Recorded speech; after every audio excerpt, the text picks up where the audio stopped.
Assalamualaikum warahmatullahi wabarakatuh. Alhamdulillah wassalatu wassalam ala Rasulillah wa ala alihi wa sahbihi wa mawalah. Rabbi shrah li sadri wa yassir li amri wahlul 'uqdatam min lisani yafqahu qawli. Allahumma 'allimna ma yanfa'una wanfa'na bima 'allamtana wa zidna ilman. Allahumma la sahla illa ma ja'altahu sahla wa anta taj'alul hazna idza syi'ta sahla. Amma ba'd, sabahul khair. Sabahun. Kaifa halukum? Sami sehat nggih Bapak Ibu-ibu? Mohon maaf ini terlambat saya datang. Ya. Langsung saja ya kita absen Pak Agus Santoso izin. Bu Ambar. Oh sudah.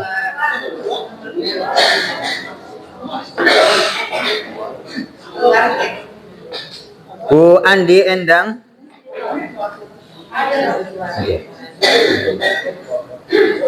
Bu Astuti hadir, alhamdulillah. Bu Bekti Rianti izin. Bu Devi hadir. Bu Dwi Yuliarti hadir. Bu Eri Yuliani Putri hadir, alhamdulillah. Bu Erni Maija hadir. Bu Eti Puji hadir. Bu Etika izin. Bu Handayani hadir. Pak Harsono hadir. Bu Heni Yuniarti hadir. Bu Hikmastuti izin. Bu Lis Ismiati. Pak Muntorik belum ya. Bu Musinem. Pak Muslih.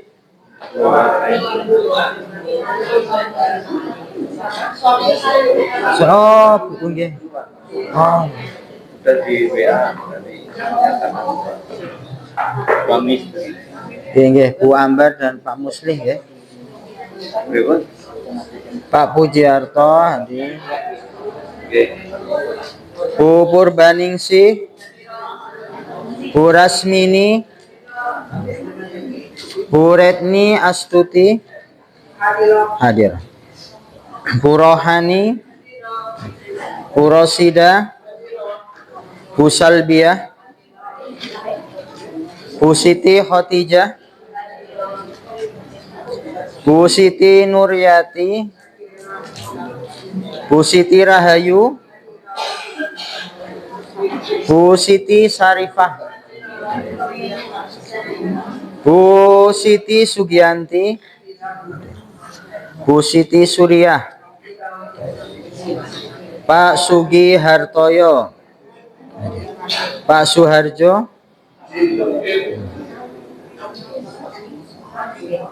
Bu Sukarni. Bu Sumarsi.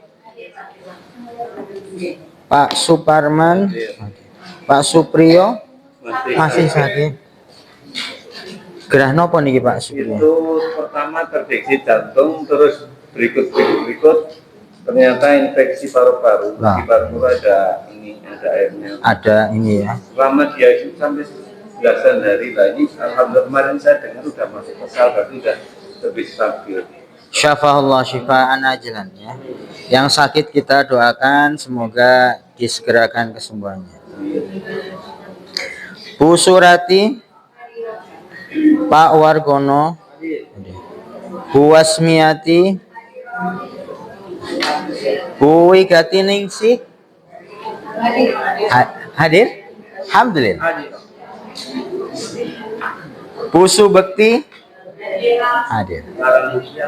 Bu Siti Nurahayatun ada? Mana? Belum. Bu Sri Sugiyarti izin. Bu Neni hadirah. Bu Yulianti Hadir. Pak Rohadi hadir. Bu Mei Nurhayati hadir.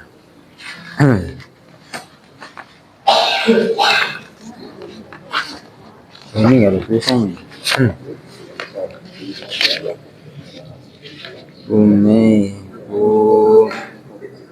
Pak Sugeng ya hadir. Bu Wiji Astuti hadir. Bu Ningrum hadir. Sampun sedaya dipanggil sudah ya. Nggih.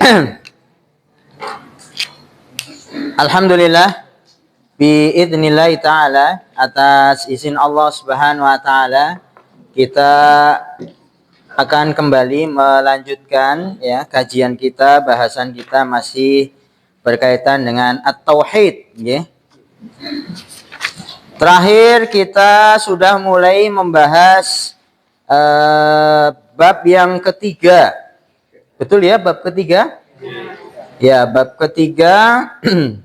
Dan bab ketiga ini memang masih ada hubungan dengan bab yang kedua ya. Sebab bab ketiga ini sebagai melengkapi apa yang ada di bab yang kedua ya. Bagaimana tauhid itu adalah orang memurnikan tauhid kepada Allah itu adalah sarana atau jalan seseorang masuk surga tanpa hisab ya. Ya. Karena orang yang beriman nanti masuk surga pun ada apa namanya? Klasifikasinya gitu ya. Klasifikasi dapatnya ada ya, ada macamnya. Ada yang paling tinggi itu adalah masuk surga tanpa hisab ya, tanpa azab.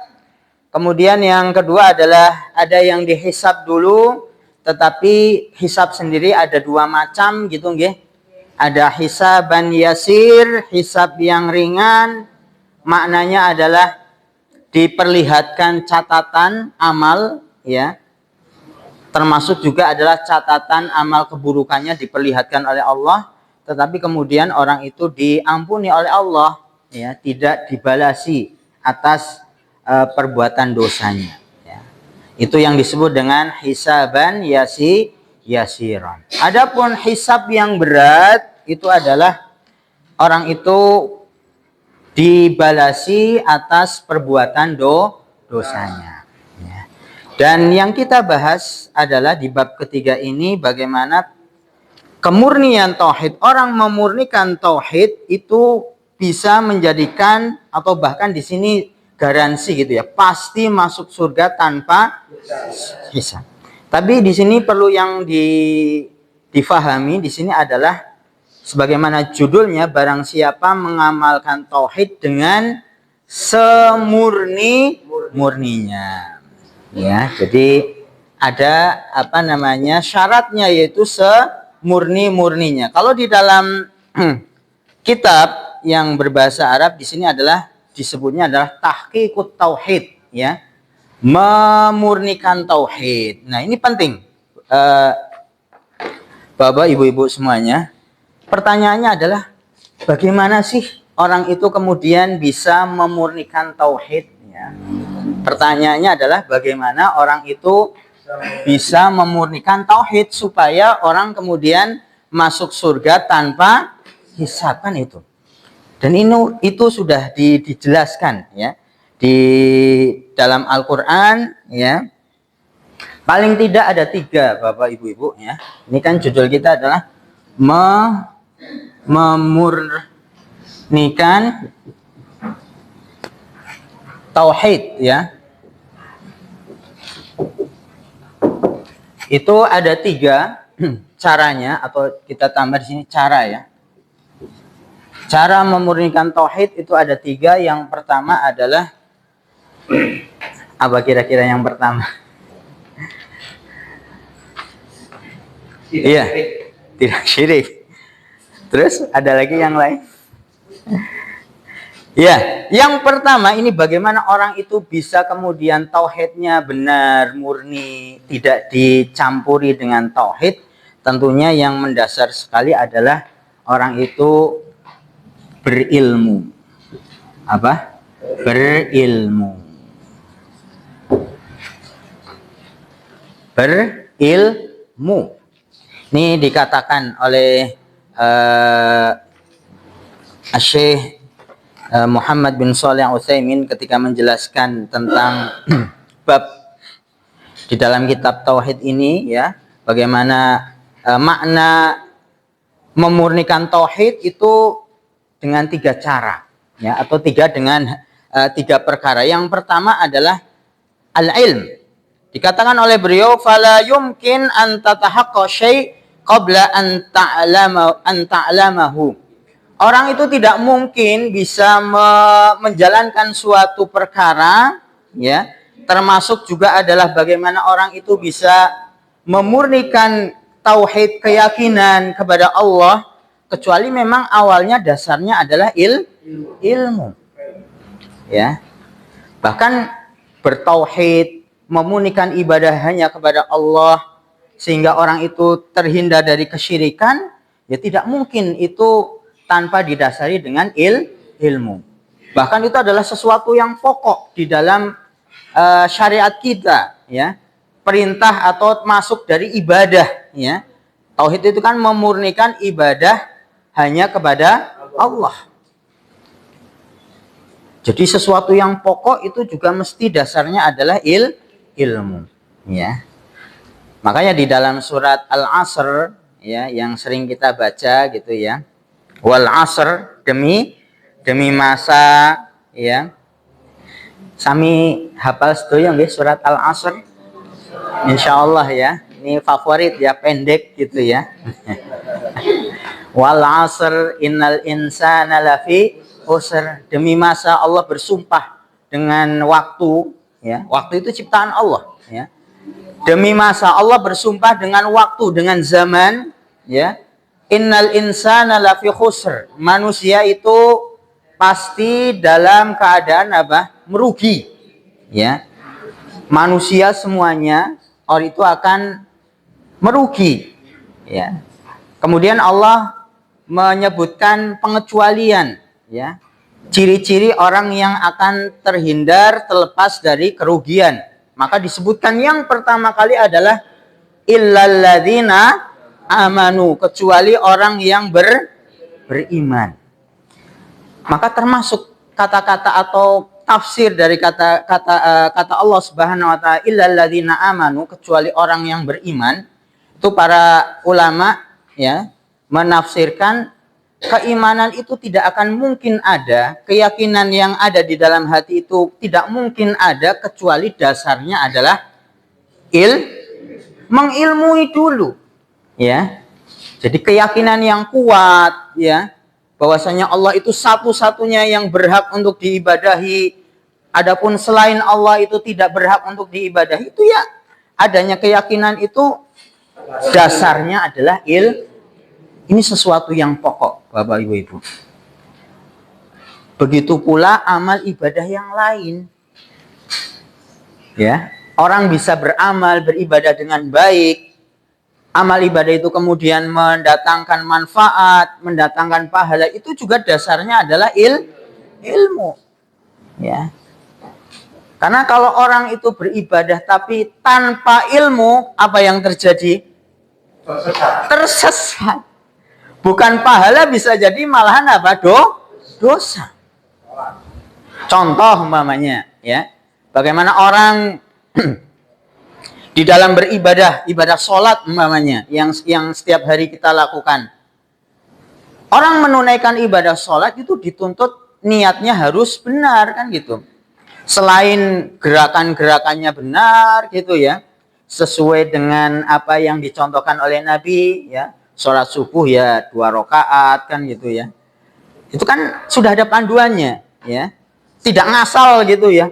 Oh, nyong lagi kuat, ya, baru bangun tidur, baru sarapan banyak, subuh 4 rakaat. Ya, apa yang terjadi? Tertolak amal itu. Karena beramal tanpa didasari dengan ilmu tidak sesuai dengan panduan atau tuntunan. Termasuk juga orang ketika berniat menjalankan sholat, kok ternyata niatnya tidak benar, ya. Saya sholat pinginnya supaya istri saya gitu ya, atau mertua saya senang gitu ya. Ini kan ada niatan bukan karena dorongannya murni mengharap pahala menjalankan ketaatan kepada Allah, tetapi ada dorongan-dorongan yang lain. Padahal ketika orang berniat melakukan amalan ibadah khususnya yang itu adalah disebutnya adalah ibadah mahdhah ya. Ibadah mahdhah itu ibadah yang memang ibadah itu diperuntukkan untuk pengagungan kepada Allah ya. Ibadah mahdhah mungkin pernah dengar ya, ada mahdhah dan satunya apa? Ghairu mahdhah.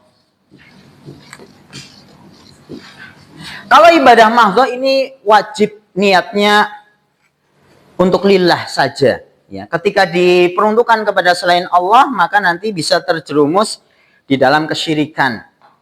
Bisa terjerumus di dalam riya. Ya. Mahdhah itu adalah ibadah yang memang murni Allah syariatkan untuk pengagungan ya, penghambaan diri seorang hamba kepada Allah.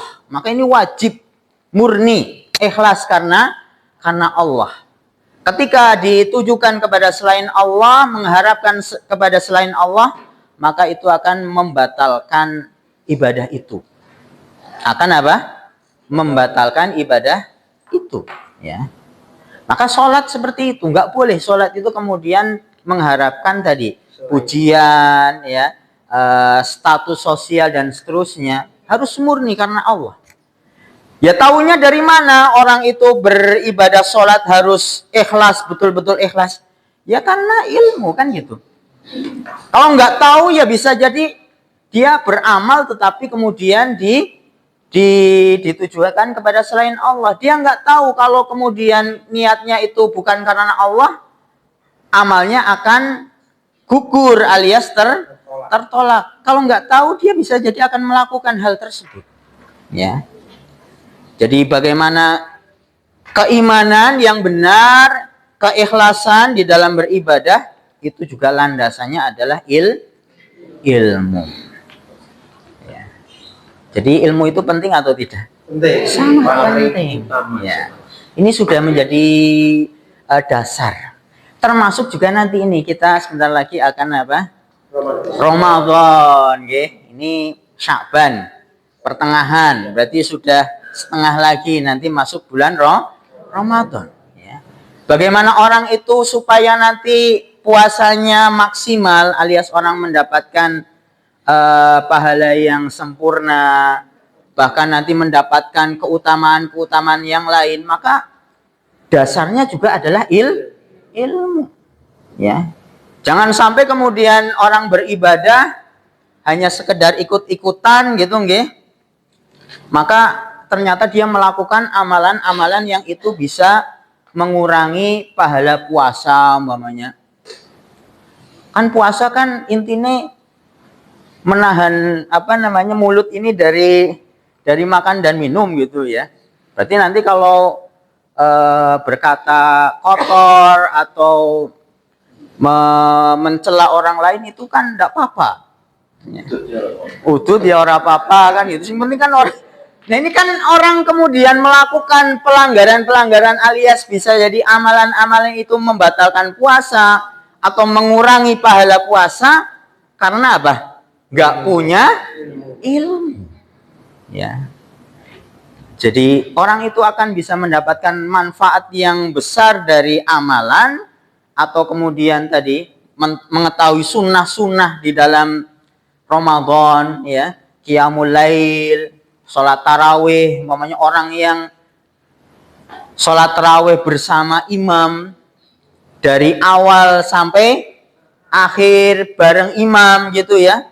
Itu kan keutamanya apa? Kutibat lahu qiyam, dihitungnya dia bangun malam semalam suntuk. Itu kalau sholatnya tarawehnya bersama imam dari awal sampai akhir. Kalau yang nggak tahu, nyong nanti nambah di tengah-tengah jalan umpamanya berhenti gitu ya, memisahkan diri umpamanya, ya bukan haram, bukan, tetapi tadi dia kehilangan keutamaan orang itu dihitungnya bangun malam, sholat malam semalam suntuk.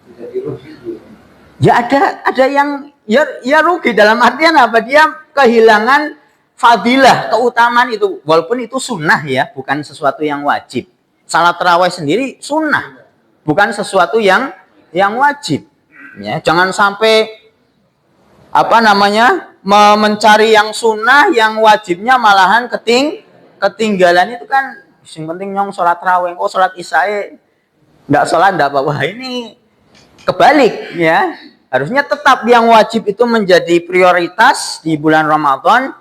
Adapun yang lain itu adalah amalan-amalan yang sunnah yang akan memberikan keutamaan atau pahala yang besar.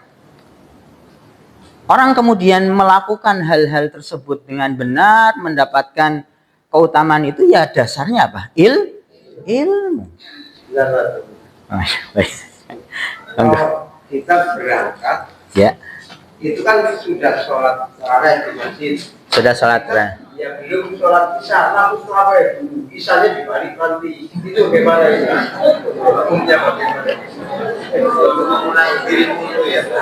Sebab tadi apa tarawihnya biar lekas itu. Yang kita isyanya untuk tarawih. Ada seperti itu.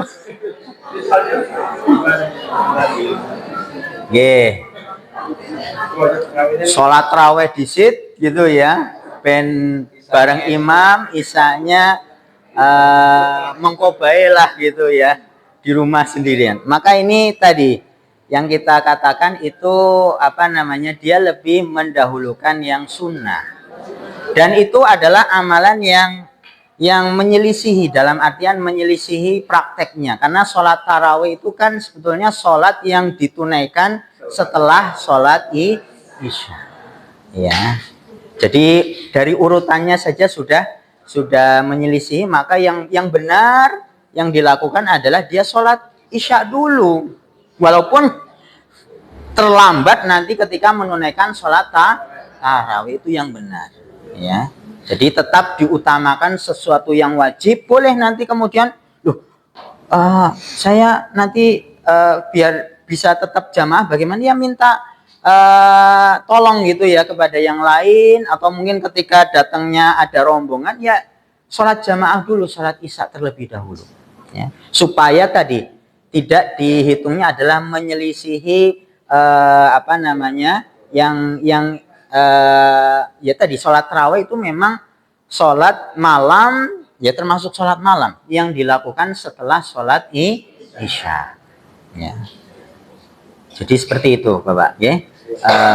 Ya memang tetap yang sholat isya yang fardu itu menjadi yang utama ya, menjadi yang utama. Makanya ada wasiat gitu ya dari sahabat yang mulia namanya Abdullah bin Umar. Abdullah bin Umar radhiyallahu anhuma. Abdullah bin Umar. Jadi Abdullah ini anaknya Umar bin Khattab ya. Itu pernah mengatakan bagaimana ilmu itu ya sesuatu yang mendasar ya. Jangan orang itu kemudian beramal tanpa didasari karena ilmu. Ini Abdullah bin Umar itu mengatakan apa? Man abadallah atau man abidallah bi ghairi ilm, orang yang beribadah kepada Allah tanpa didasari dengan ilmu. Ini perkataan, bukan hadis tuh ya, tapi perkataan sahabatnya.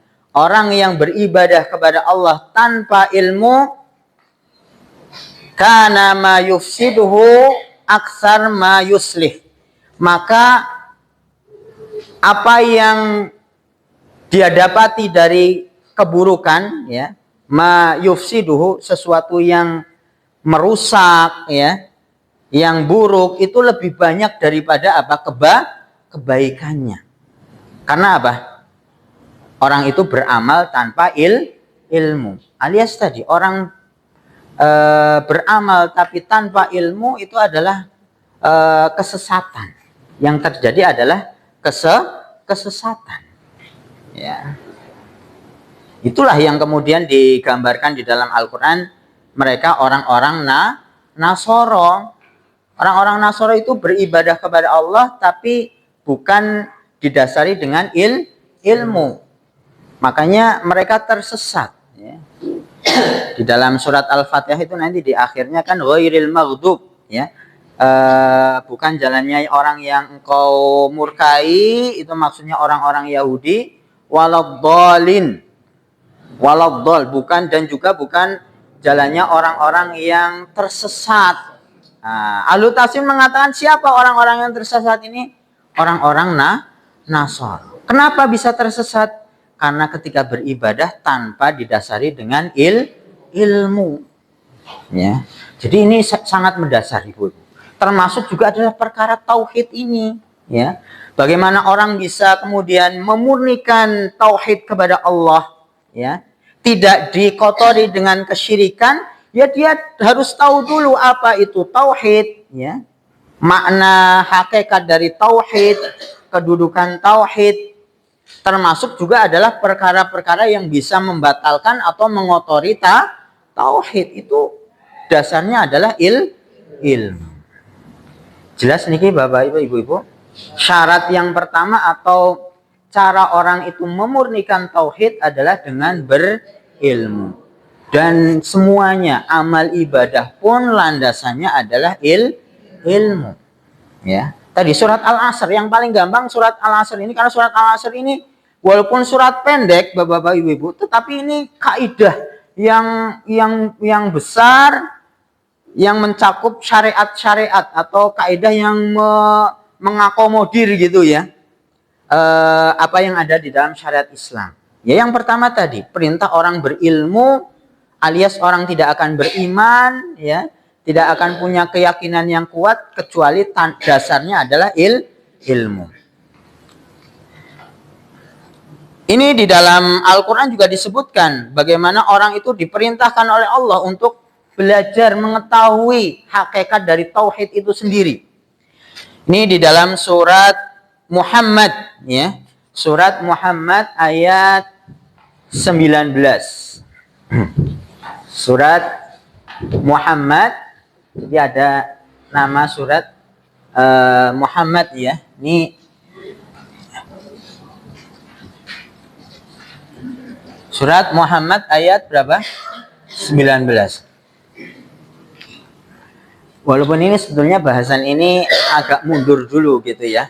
Karena kemarin kita sudah membahas dalil tentang Nabi Ibrahim kan gitu, ya. Dan nanti ketiga syarat ini semuanya ada pada Nabi Ibrahim, ya. Nah, di dalam surat Muhammad ayat 19 nanti Bapak-bapak, Ibu-ibu bisa melihat gitu, ya. Kan gampang ya sekarang, ya. Umpamanya tulis saja di Google gitu, ya. Apa? Muhammad gitu, ya. Surat Muhammad ayat berapa? 19. Kita lihat gitu, ya. Muhammad. Sekalian saya mengecek ini betul atau enggak gitu, ya, ayatnya, ya. Ayat 19, ya. Ini isinya adalah diantaranya perintah untuk orang itu memahami, mengetahui makna dari tauhid itu. Apa di dalam ayatnya? Allah Subhanahu wa taala berfirman, ada yang melihat, membuka? Fa'lam annahu la ilaha illallah. Ini ayatnya, ya. Fa'lam, maka ketahuilah. Maka ketahuilah. Ini kan perintah dari Allah supaya orang itu berilmu, mengilmui. Apa? Annahu la ilaha illallah, bahwa sesungguhnya tidak ada ilah sesembahan Tuhan selain Allah. Ya. Jadi perintah untuk apa? Ini tadi. Berilmu. Ya. Orang memahami tadi bahwasanya makna la ilaha illallah yang sering kita ulang-ulang gitu ya, bahwasanya tidak ada yang berhak untuk diibadahi kecuali Allah Subhanahu wa taala. Ya. Jelas nih Bapak Ibu-ibu. Yang pertama adalah ilmu. Makna la ilaha illallah itu adalah memurnikan ibadah. Orang beribadah hanya kepada Allah. Dan ini Bapak Ibu-ibu, ini difahami betul oleh orang-orang kaum musyrikin Quraisy. Waalaikumsalam warahmatullahi wabarakatuh. Monggo Pak. Monggo. Mau mana? Sana Pak. Monggo, nggih. Kelas sore ini, kelas siang.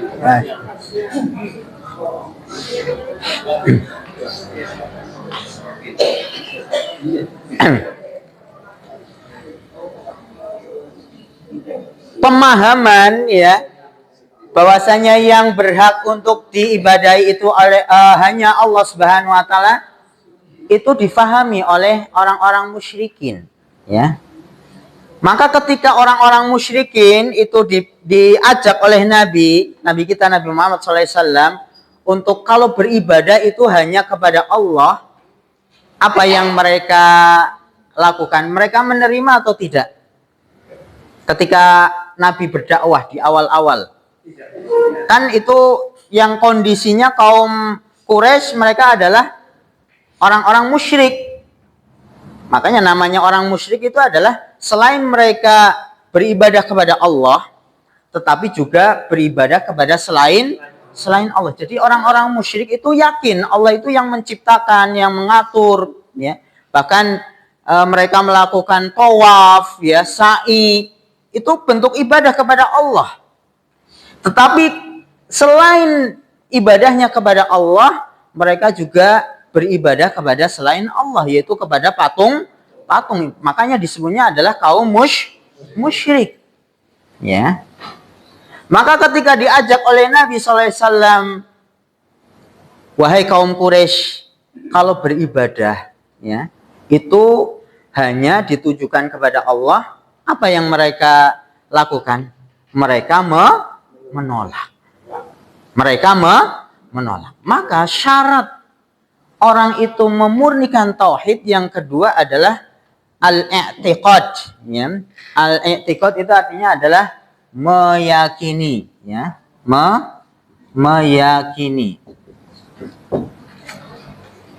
Meyakini dalam artian adalah sudah tahu, berilmu bahwasanya yang diibadahi itu hanya Allah, maka meyakini itu adalah sesuatu kebenaran gitu ya.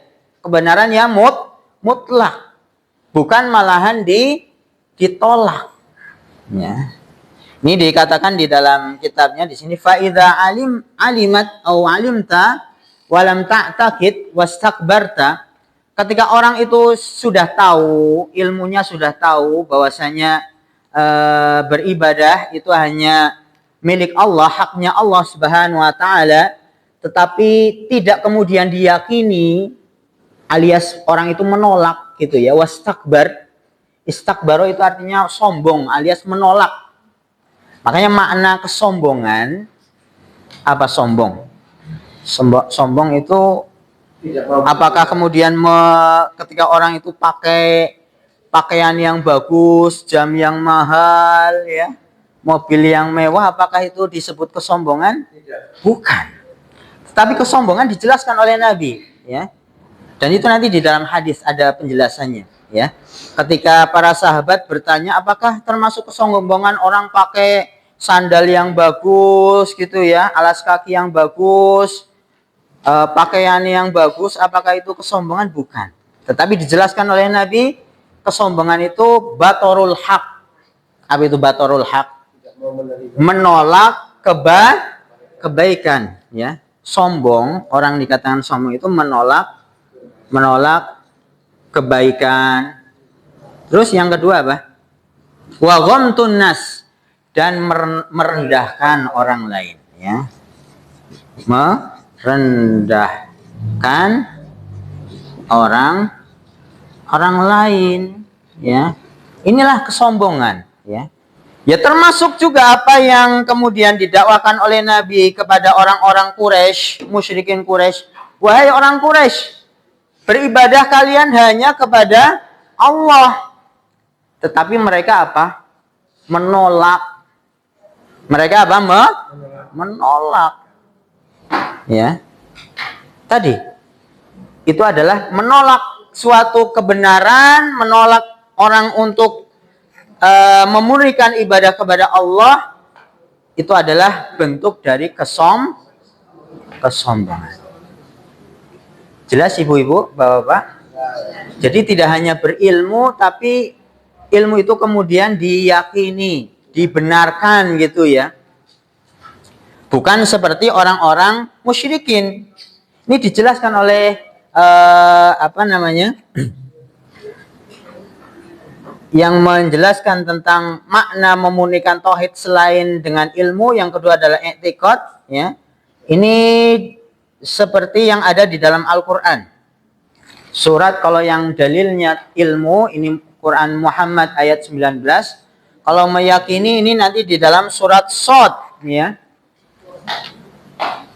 Surat Nawa Shad ayat yang kelima. Ayat yang kelima. Jadi untuk menjelaskan memurnikan tauhid itu ada syarat-syaratnya, juga ada apa? Ada landasannya, ya. Ada dalilnya, ada penguatnya. Tidak hanya sekedar pikiran dari seorang ulama, tidak, tetapi memang itu diambil dari apa? Dari Al-Qur'an. Ya. Apa dalilnya? Bagaimana orang bisa memurnikan tauhid itu dengan tadi meyakininya, tidak menolaknya, ya. Ini di dalam surat Al-Shad tadi menjelaskan tentang orang-orang kafir Quraisy, ya. Qala Allah Ta'ala 'anil kafirin. Di dalam surat Shad ini Allah menjelaskan tentang orang-orang kafir, ya, orang-orang musyrikin Quraisy. Manakala mereka diajak untuk ketika beribadah itu hanya kepada Allah saja. Jangan kemudian ibadah juga ditujukan kepada patung-patung atau kepada malaikat atau kepada nabi. Juga ada orang yang menyembah nabi gitu ya. Menyembelih kemudian dipersembahkan kepada patung. Itu kan bentuk dari kesyirikan. Karena menyembelih itu ya bagian dari ibadah dan itu hanya kepada Allah. Di dalam surat Shad ini disebutkan, ya, aja'alal alihata ilahan wahida, ya. Ini perkataan orang-orang Quraisy, ya. Ketika diajak untuk hanya beribadah kepada Allah, mereka menyangkal dengan mengatakan, loh, kok Tuhan-Tuhan yang banyak yang disembah selain Allah kok mau kemudian dihilangkan, hanya kemudian beribadah hanya kepada Allah saja, ya. Aja'ala alihata, apakah engkau akan menjadikan Tuhan-Tuhan yang banyak, alias kan kebiasaan orang-orang musyrik kan gitu, ya. Selain beribadah kepada Allah juga mereka menyembah yang lain kan gitu. Kok mereka diperintahkan, diajak untuk beribadah hanya kepada Allah. Ini kan berarti menyelisihi kebiasaan mereka, menyelisihi ajaran-ajaran nenek moyang orang-orang musyrik. Ini nih, orang menyembah berhala itu sudah menjadi keturunan kan gitu, ya. Sudah menjadi ya kebiasaan dan warisan nenek moyang. Kok mau ditinggalkan, alias Muhammad kok menyuruh kita untuk beribadah hanya kepada Allah saja. Ini penolakan, ya. Inna hadza la syai'un ujab. Ini adalah perkara yang aneh. Apa yang diajak oleh Nabi Muhammad itu perkara yang yang aneh, alias menyelisihi sesuatu yang sudah menjadi kebiasaan tadi, yang sudah menjadi tradisi warisan nenek moyang ketika beribadah ya kepada Allah dan kepada patung-patung itu. Jelas bahwa ibu-ibu? Jadi mereka faham gitu ya. Makna la ilaha illallah itu memurnikan ibadah, beribadah hanya kepada Allah. Makanya ketika mereka diajak untuk memurnikan ibadah kepada Allah, mereka menolak. Ya. Mereka menolak, ngerti tetapi tidak mau kemudian menerima, alias menolak, berbuat sombong. Maka orang yang memurnikan tauhid selain dia harus berilmu juga harus apa? Meyakini, menerima itu. Jelas nih bahwa ibu-ibu? Ya. Jangan ngerti tapi kemudian prakteknya ya menolak dalam artian tetap melakukan ritual kesyirikan. Berarti itu tidak meyakini, tidak menerima ya. Ya nanti tidak memurnikan tauhid. Ya. Karena sering kita jelaskan yang namanya tauhid itu tidak bisa bercampur dengan kesyirikan. Tauhid itu tidak bisa bercampur dengan kesyirikan. Jelas nih bahwa ibu-ibu yang kedua. Yang ketiga ini yang terakhir. Sebelum nanti kita kembali lagi ke dalil ya. Karena ini penting untuk disampaikan supaya kita ketika nanti membahas dalil itu ternyata tiga hal ini semuanya ada di dalam dalil-dalil yang akan kita bahas. Termasuk yang kemarin yang sudah kita bahas berkaitan dengan Nabi Ibrahim. Bagaimana Nabi Ibrahim mengilmui kemudian meyakini ya akan tauhid itu, bahkan keyakinan Nabi Ibrahim kan sudah nggak diragukan lagi. Bagaimana sudah teruji gitu ya dengan apa? Dengan banyaknya ujian ya. Kemarin kita sebutkan banyak sekali ujian yang dihadapi oleh Nabi Ibrahim, termasuk juga ujian yang nggak pernah diujikan kepada yang lain untuk menyembelih anaknya sendiri. Bayangkan orang tua disuruh untuk itu perintah dari Allah. Kalau bukan dasarnya ini keyakinan mustahil. Bukan hanya tapi betul-betul keyakinan yang kuat gitu ya. Kalau perintah Allah pasti benar. Perintah Allah pasti baik, ya, pasti selamat. Itu keyakinan yang kuat. Sehingga betapa dahsyatnya, besarnya ujiannya Nabi Ibrahim. Nabi Ibrahim lulus. Tapi ya, itu harus yakin, kuat, benar. Ya. Sama juga orang diuji dengan umpamanya ya biasa, orang yang bekerja di tempat riba kan gitu ya. Dia kan kalau sudah lama di situ kan menikmati kan gitu. Tetapi ketika dia sudah paham, tahu kalau riba itu haram, dosanya besar, bahkan Allah sampai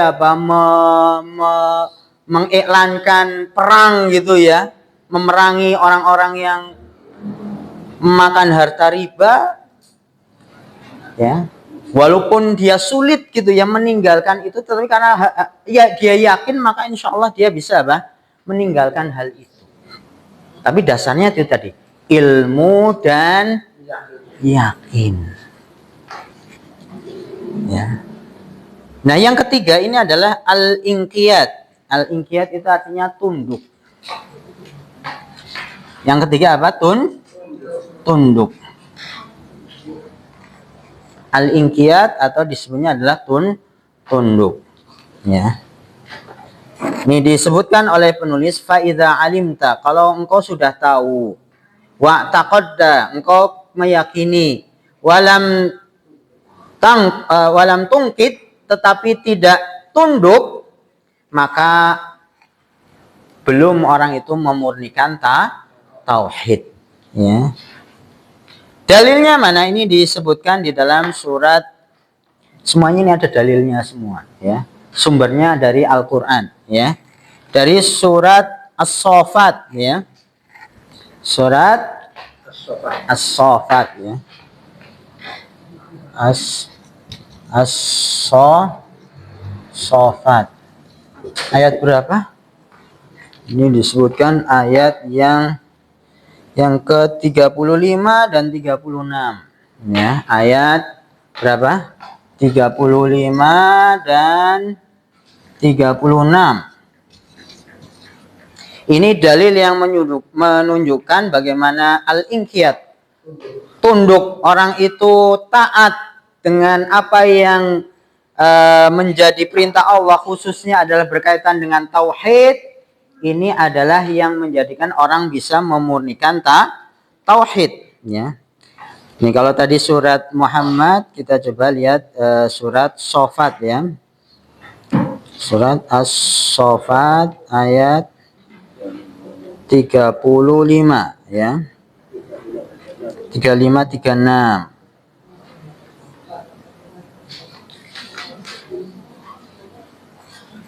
Ini dikatakan oleh Allah, innahum kanu idza qila lahum la ilaha illallah yastakbirun. Ini yang di ayat 35 ya.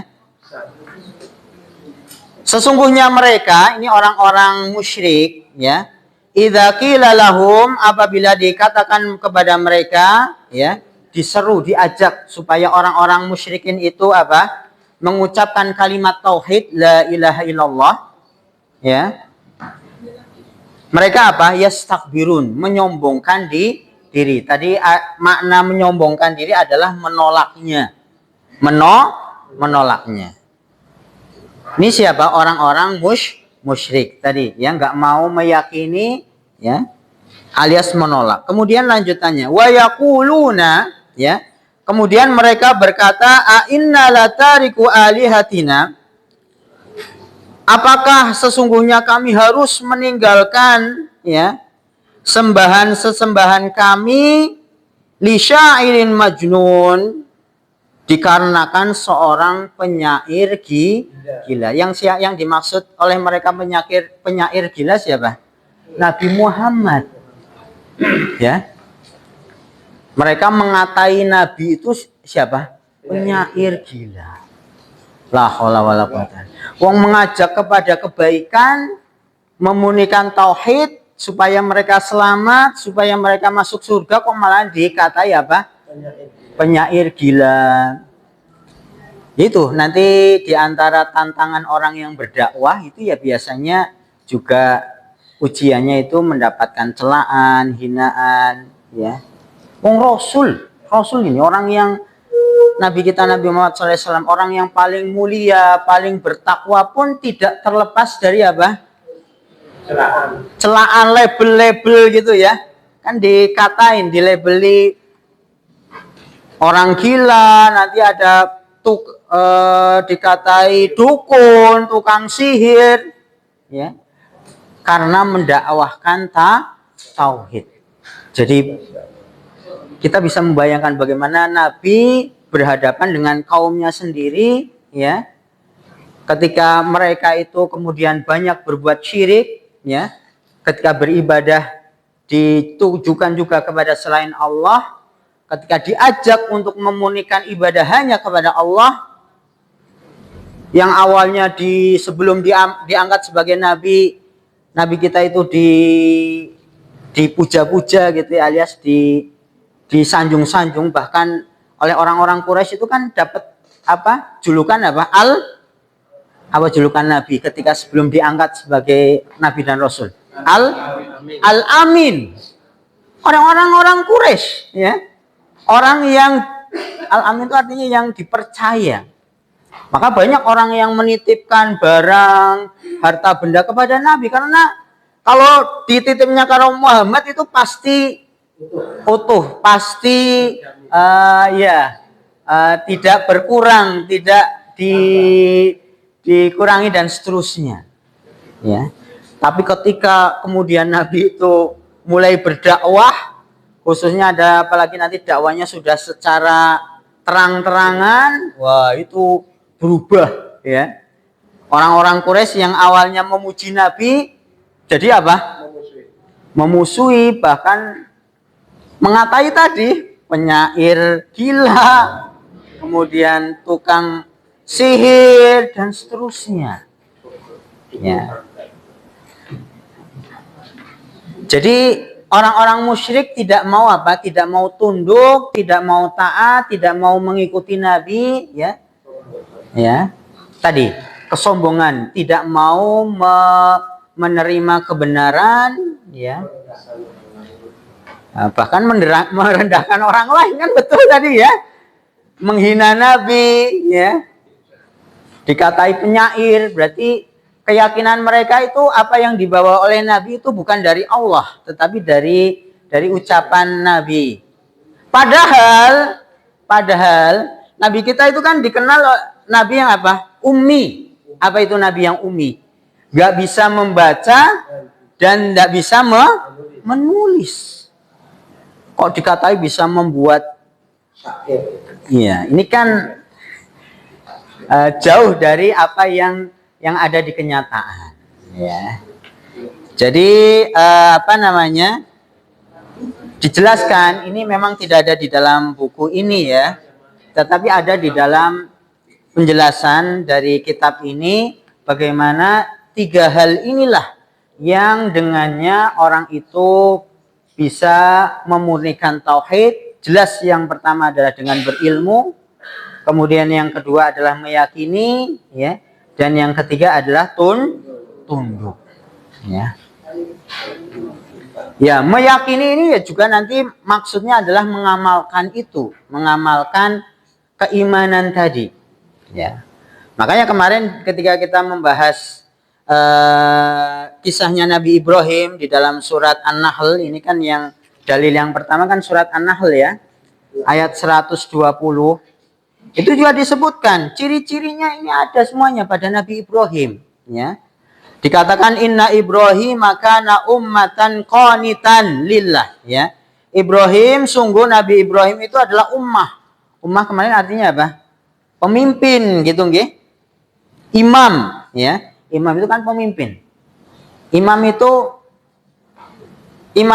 makmumnya yang ikut imam atau imamnya ikut makmum? Makmumnya yang ikut imam kan itu, karena imam itu sosok yang diikuti, yang ditiru, ya. Jadi Nabi Ibrahim disebutkan di dalam Al-Quran ini surat An-Nahl, sosok imam, panutan, orang yang bisa ditiru kan gitu. Apa sifat yang lain? Qanitan lillah, ya. Qanitan di sini artinya adalah patuh, ya. Kalau di dalam keterangannya di sini qanitan itu juga artinya adalah dia istiqomah, dawamut ta'ah. Orang menjalankan ketaatan secara terus-menerus. Makna qanitan lillah itu juga adalah maknanya apa? Dawamut ta'ah. Orang menjalankan ketaatan secara terus-menerus, continue, istiqomah. Ya. Enggak mengenal musim kan gitu ya. Musim apa, semangat musim apa, enggak ibadah, bukan seperti itu. Ya. Nabi Ibrahim terus sepanjang hayatnya bertauhid, ya, tidak berbuat syirik, ya, beribadah kepada Allah Subhanahu wa taala, ya. Dan itu juga yang dicontohkan oleh anaknya, keturunannya siapa? Nabi kita Nabi Muhammad SAW. Qanitan lillah. Di sepanjang waktu beribadah kepada Allah. Dari bangun, tidur, Nabi mengajarkan kita untuk apa? Berdoa. Doa ibadah atau bukan? Ibadah. Ya. Terus nanti bangun, wudu, nanti baca doa lagi. Wudu itu sendiri ada juga bagian ibadah. Kemudian sholat malam jelas ibadah, ya. Terus sampai mau tidur lagi, amalan-amalan Nabi itu semuanya adalah ibadah. Itu adalah gambaran apa? Orang itu meyakini tadi, ya, alias menerima, dipraktekkan dengan apa? Terus menjalankan ketaatan kepada Allah Subhanahu wa taala. Itu ada pada Nabi Ibrahim.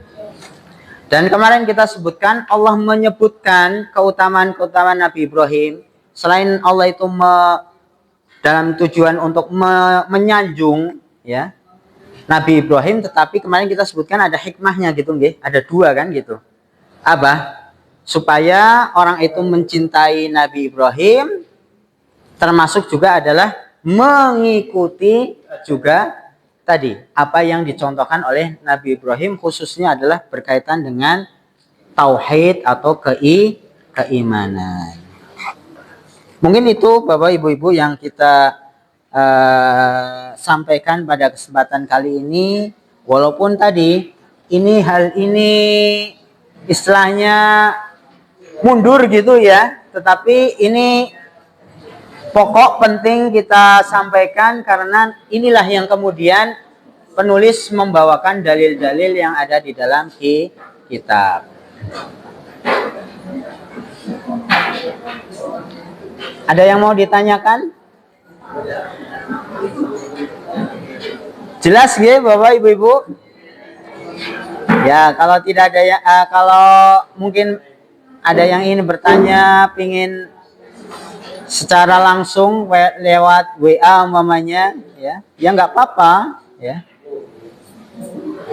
Insya Allah selama saya bisa menjawabnya nanti saya jawab. Kalau nggak bisa berarti saya tanya lagi kepada yang lain yang lebih tahu ya. Cukup ini Bapak Ibu-ibu? Ya, cekap, terima kasih ya.